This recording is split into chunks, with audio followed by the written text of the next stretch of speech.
자, 주말 잘 쉬고 있죠? 이번 시간에는 아프리카에 대해서 알아보는 시간을 갖도록 하겠습니다. 아프리카 하면 여러분들은 굉장히 못 살고 가난한 나라라고만 가난한 대륙이라고만 생각을 하겠지만 실제로는 엄청난 가능성을 가진 땅이기도 해요. 자, 이곳의 먼저 지형과 기후를 한번 알아보겠습니다. 자, 먼저 지형을 좀 알아볼까요, 지형? 자, 크기가 굉장히 큰 땅이죠. 이 크기가 대륙 중에서 두 번째로 큰 곳이라고 합니다. 잠깐만요. 두 번째로 큰 땅이라고 합니다. 자, 그럼 첫 번째로 큰 땅은 어디였는지 기억나나요? 네, 첫 번째로 큰 땅은 당연히 아시아. 그럼 아시아, 다음에 아프리카, 그 다음에는 북아메리카, 그 다음에는 네, 이런 부분이 되겠죠. 일단 우리가 지금까지 아시아, 그 다음에 아프리카, 그 다음에 북아메리카, 그 다음에 남아메리카, 유럽 등등이 되겠죠. 물론 남극도 굉장히 큰 크기인데 거긴 사람이 살지 않기 때문에 그 크기를 잘 이야기하지는 않아요. 자, 그러면은 이 지형 크기에는 알아봤고 또 인구 또한 굉장히 많은 곳입니다. 인구가 무려 세계 인구의 15% 정도가 이곳 아프리카에 살고 있다고 해요. 선생님 15%면 별로 작은 비율 아닌가요? 라고 얘기했는데 우리가 아시아에서 배운 걸 생각해보면 아시아가 60%죠. 그럼 아시아를 빼고 난 남은 40% 중에 15%이기 때문에 굉장히 많은 비율을 아프리카에서 살고 있다는 것도 여러분들이 알 수 있겠습니다. 자, 그럼 이곳의 기후에 대해서 알아보겠습니다. 여기도 보니까 남아메리카처럼 남반구에 있는데 여기 보니까 아프리카의 북부는 북반구에 속하고 아프리카의 남부는 남반구에 속한다. 그래서 아프리카 역시 남아메리카처럼 적도가 가로지르고 있습니다. 그러다 보니까 이 적도가 가로지르고 있기 때문에 여기에서는 다양한 기후가 나오게 되는데 대체로 덥겠죠. 굉장히. 근데 덥다라고만 할 수는 없고 여기서 보면은 두 가지 기후로 볼 수가 있어요. 이 기후의 기준이 되는 곳은 바로 이 사하라 사막입니다. 사하라 사막 보이나요? 잘 안 보이나요? 이 사하라 사막 보이죠? 이 사하라 사막을 기준으로 해서 북쪽하고 남쪽이 기후가 조금 다릅니다. 그래서 먼저 북쪽을 보면요. 사하라 사막 북쪽에 있는 기후는 크게 알제리, 리비아, 이집트로 대표되는 건조 기후입니다. 건조 기후 굉장히 건조합니다. 말 그대로. 그래서 습기가 부족하고 이쪽에는 사막이 많이 있어요. 그래서 사막 아니면 초원입니다. 특히 이 알제리나 리비아 같은 경우에는 사막이나 초원이 많기 때문에 오아시스 근처에서만 조금 농사를 지을 수 있고 나머지는 유목, 그러니까 가축을 키우면서 돌아다니는 떠돌이 생활을 한다고 해요. 물론 오늘날엔 산업도 굉장히 많이 발전을 했죠. 여기 있는 석유들 때문에.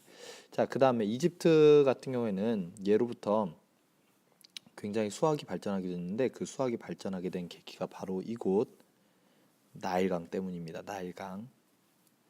자, 이 나일강이 있기 때문에 비록 오아시스가 많지 않다고 해도 이집트는 비가 내리지 않지만 여기서는 농사를 지을 수가 있었습니다. 왜? 나일강이 풍부한 물을 지원해주고 있기 때문에 그래요. 예전에 그 세계 문명이 발달한 곳이라고 할 때 보면은 그 아시아의 세 군데를 이야기를 해줬어요.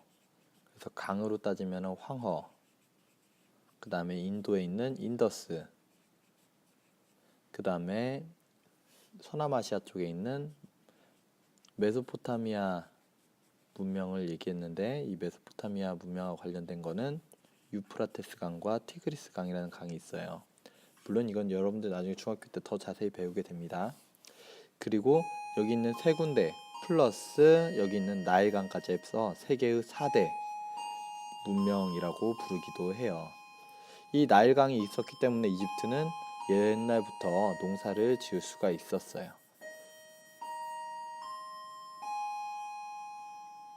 자, 있고. 자, 어쨌든 그래서 이 사하라 사막을 기준으로 했을 때 북쪽은 건조 기후다. 그래서 건조 기후 중에 알제리하고 리비아에서는 사막과 초원을 통해서 이제 유목 생활을 했고, 이집트는 이곳 나일강 주변에서 농사를 지을 수 있었다. 그런 이야기를 했습니다. 자, 그리고 사하라 사막 남쪽은 굉장히 습한 열대 기후가 됩니다. 그래서 여기 있는 사하라 사막에서 남쪽으로 내려가게 되면은 열대 기후가 됩니다. 열대 기후가. 그래서 이곳에서는 이제 건기, 굉장히 건조한 시기고, 또 우기, 굉장히 습한 때가 있습니다. 비가 계속 와요. 장마가 계속, 우리나라 장마와는 비교도 안 될 만큼 많이 오는 그런 열대 기후를 가지고 있어요. 그래서 당연히 여기도 열대우림이 많이 우거져 있는 곳이죠. 열대우림 하면은 우리가 남아메리카에서 뭐가 생각나야 되죠? 아마존이 생각나겠죠.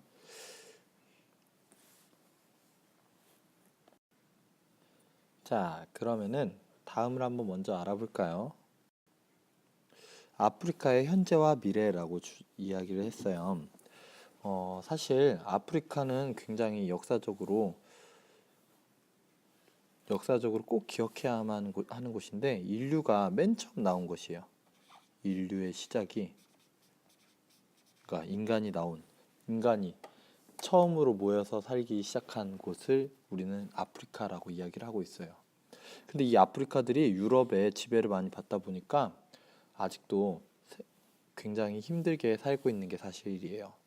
그래서 여기 이 아이는 왜 배가 이렇게 불러 있을까요? 왜 배가 불러 있을까요? 이유는 못 먹어서입니다.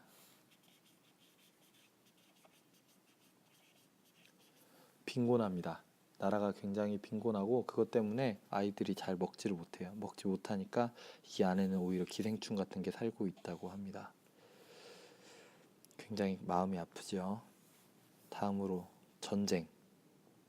여기 있는 사람들은 그냥 일반인들인데, 이 일반인들도 총을 가지고 다니면서 끊임없이 전쟁과 부족 갈등이 있어요. 그러다 보면 자연히 인권 침해도 너무 빈번하게 이루어지고 있겠죠. 그리고 요즘 아프리카에서 많이 나오고 있는 에볼라 바이러스까지 굉장히 많은 질병이 퍼지고 있는데, 이 질병들을 막을 만한 의료 지원 체계가 잘 부족해요. 그러다 보니까 아직까지 세계에서 가장 가난한 나라로 남아있는 게 사실입니다. 그래서 여기를 이야기하자면은 몇 가지, 아프리카가 굉장히 가난한 이유라고 하면은 질병, 인권 침해, 다 교과서에 있는 내용이에요. 정부 부패. 이 정부 부패는 잠시 뒤에 다시 한번 얘기를 하겠습니다. 그 다음에 문맹.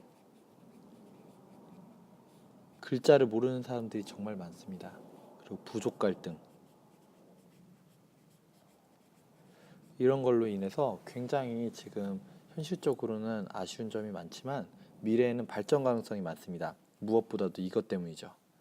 이곳에서는 다이아몬드, 금과 같은 굉장히 가치가 높은 광물들 뿐만 아니라 우라늄, 석유와 같은 자원들이 굉장히 풍부합니다.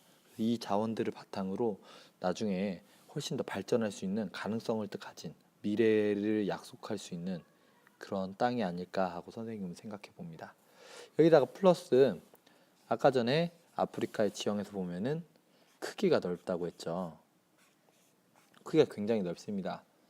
그렇기 때문에 농토로 개발만 한다면은 굉장히 훌륭한 농업 생산량을 자랑할 수 있을 거라고 믿어요. 특히 열대 기후에서는 농작물들이 굉장히 잘 자란다는 점, 다른 대륙들을 보면서 알 수 있었죠. 그래서 오늘날에는 아직 질병, 인권 침해, 정부가 아직 깨끗하지 못하다는 거죠. 정부의 부패나 문맹률이 높고 부족 간의 갈등 때문에 아직 어려움을 겪고 있지만, 미래에는 많은 자원들과 또 엄청난 크기를 가진 땅들이 농토로 개발될 수 있어서 그 미래에는 그 발전 가능성이 기대되고 있는 그런 대륙이다라고 여러분들이 꼭 기억해 놓았으면 좋겠어요. 자, 다음으로는 다양한 종족에 대해서 해볼 텐데요. 다양한 종족에 대해서 알아볼 텐데 종족의 대표적인 것은 여기 피그미족입니다. 자, 이 피그미족은 열대족에 살고 이 사람들은 아이들이 아니라 다 큰 어른이에요. 똑같은 어른이고 어떻게 보면 나이가 더 많으시겠죠. 자, 근데 키 차이가 굉장히 많이 나죠. 세계에서 가장 작은 종족으로 알려져 있다고 합니다. 근데 이 사람들은 뭐 못 먹어서 이렇게 작게 된 게 아니라 이곳 자연 환경이 작은 몸이 훨씬 더 유리한 곳이라고 해요. 그래서 이게 이제 유전자적으로 계속 진화를 해온 모습이 아닐까라고 과학자들도 생각하고 있다고 합니다. 자, 뿐만 아니라 굉장히 키가 큰 종족인 마사이족도 있죠. 이렇게 지금 점프를 하고 있는데 이렇게 점프하면서 춤을 추는 거예요. 자, 이 사람들 굉장히 키가 큽니다. 그래서 집이랑 비교하면은 웬만한 서양인 못지않게 키가 클 거예요. 그래서 이곳 사람들도 있다. 그래서 이렇게 키가 가장 작은 피그미족부터 시작해서 키가 굉장히 큰 마사이족도 이곳 아프리카에서 살고 있다. 함께 다양한 종족으로 살고 있다라는 점을 기억하기 바랍니다. 아울러서 이곳 아프리카에서는 다양한 종족들이 살고 있고 또 그 전에 유럽의 지배를 좀 많이 받았잖아요. 그래서 종교도 크게 세 종류로 나눌 수가 있는데요. 자, 유럽의 영향을 받으면서 들어온 종교가 바로 크리스트교죠. 자, 크리스트교를 가지고 있는 나라들도 있고요. 또 그 다음에 어떤 사람들은 이슬람교를 믿기도 하고요. 사막 지역하고 많이 관계가 되겠죠. 그 다음에 전통 종교를 믿는 전통 종교라고 하면 이제 그 아프리카 부족들의 예전부터 가지고 있었던 그런 종교죠. 이런 종교를 가지고 있다고 합니다. 자, 이곳은 세렝게티 국립공원인데요. 여러분들 교과서에 있는 사진입니다. 기린들이 자유롭게 뛰어놀고 있죠. 이곳은 세계 유네스코에서 세계 자연유산으로도 등록되어 있습니다. 그래서 야생동물 보호구역인데 여기를 이제 세렝게티라는 말은 마사이족이 쓰는 말로서 끝없는 평원이라는 말을 쓰고 있어요. 끝없는 평원. 끝없는 평원이라고 부른다는 뜻은 굉장히 넓다라는 뜻이겠죠. 얼마나 넓은가 봤더니 서울의 24배만큼이나 넓다고 합니다. 굉장히 넓은 곳이죠. 근데 아까 전에 정부의 부패를 선생님이 다시 한번 설명한다고 했던 이야기 기억나요? 요즘에 이 세렝게티 국립공원의 일부를 이제 유럽에 있는 나라들의 왕족들이 쓸 수 있게 사냥터로 만들려고 한다고 합니다. 요즘에 나온 기사예요. 굉장히 최근에. 그래서 마사이족이 지금 이곳을 떠나야만 하는 그런 상황에 처해 있다고 합니다. 이 사람들의 모습을 보니까 꼭 마침 지난 아메리칸 원주민들이 자신들의 땅을 빼앗긴 그런 모습이 선생님 좀 떠오르는 것 같아서 굉장히 마음이 아픕니다. 어쨌든 이곳은 세계 자연유산으로도 등록된 야생동물 보호구역이니만큼 이 세렝게티 국립공원이 계속 그 의미를 지켜나갈 수 있기를 선생님도 기원하고 여러분들도 더 많이 관심 가져보기 바랍니다. 인터넷에 한번 세렝게티 국립공원하고 관련된 기사도 한번 찾아보도록 하세요. 아프리카에 관한 설명은 여기까지입니다. 굉장히 수고했습니다.